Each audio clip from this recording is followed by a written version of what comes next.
So my name is Samer Hassan, and I'm going to present a case of an active 72-year-old man with a painful right total shoulder arthroplasty that I performed 12 years earlier.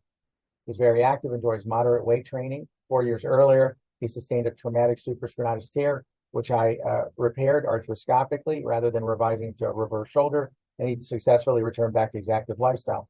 More recently, comes back complaining of new onset worsening posterior right shoulder pain in the absence of any history of trauma. The x-ray showed thinning of the polyethylene glenoid implant, range of motion still preserved. There is some crepitation and posterior joint line pain. Strength is reasonably well preserved. As I mentioned, the x-rays are shown on the right. We had good glenohumeral register. We performed a diagnostic ultrasound to confirm that the rotator cuff repair was still intact. And we gave him treatment options, and he did not want a reverse shoulder replacement, so we decided to go forward with an arthroscopic glenoid implant removal and bone grafting. We did this in a beach chair position, placed our arthroscopic portal anteriorly in line with the delta pectoral incision, and then a posterior viewing portal. And I'm going to show the video next. So here we're looking at the anatomic total shoulder replacement from a posterior portal. You can see the glenoid on the left. It is grossly loose, and there's some thinning and fragmentation. The metallic or prosthetic humeral head is on the right, and it does have a mirror effect. Here we're bringing in an arthroscopic shaver from the anterior portal to debride the rotator cuff. You can see the evidence of a prior repair. This was a repair that the patient had several years after implantation done arthroscopically. It appears to be intact.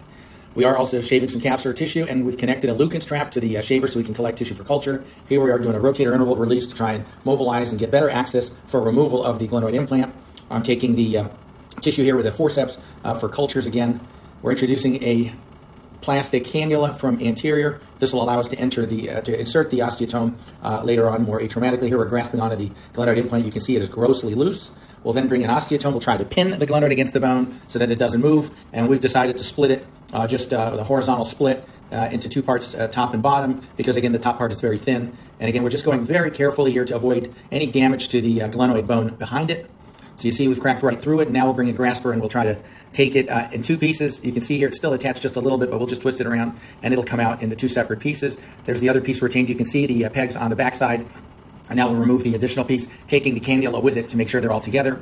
And now you can see what's left behind, a lot of fibrous tissue behind the where the loose implant was. We're going to remove all of that. There's also some peg debris and some cement debris, and we'll remove all of that meticulously. This actually takes a little bit of time, so here we're using cautery, just pinning that soft tissue to remove it against the bone behind it. We expect to see a large cavitary defect. Here we're removing one of the pegs, and then some cement will come with it as well.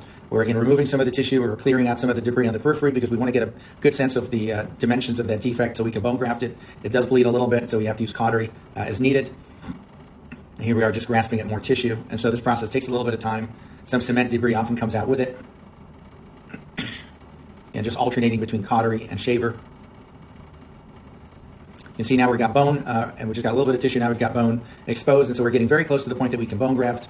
Now we'll go back into the joint. We'll put a hard or firm cannula so we can better pass the bone graft, and this is a bone graft substitute that we're just passing or pushing into the joint. We're now using a dry scope, and we're trying to suck out all the water that's still there, so we'll use a type of arthroscopic elevator to sort of press that against the bone. And again, we're having to clear some fluid. Some of the fluid's mixed in with the bone graft substitute, but some of it's just fluid that's collecting because we've turned off the fluid.